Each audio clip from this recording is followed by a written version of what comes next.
അബ്ദുല്ലാഹിബ്നു അബ്ബാസിന്റെ അടുക്കലേക്ക് ഒരാൾ വന്നു, ചോദിച്ചു. ഫഖാല, അദ്ദേഹം പറഞ്ഞു, ഇന്നി ഖതബ്തു ഇംറഅതൻ ഫഅബത് അൻ തൻകിഹനി.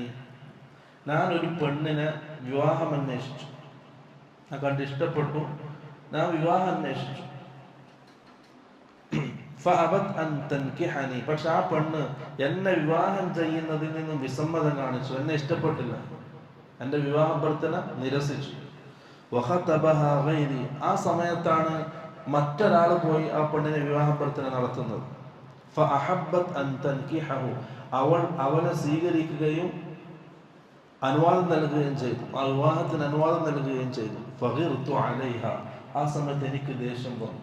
ആദ്യത്തെ ആൾ പറയണം, ഞാൻ ചോദിച്ചപ്പോൾ എനിക്ക് നൽകിയില്ല, എന്നെ ഇഷ്ടപ്പെട്ടില്ല, പക്ഷെ മറ്റൊരാളെ ഇഷ്ടപ്പെട്ട് അവരുമായിട്ട് വിവാഹം ഉറപ്പിക്കുകയും ചെയ്തു. ഫഗിർതു, എനിക്ക് ദേഷ്യം വന്നു.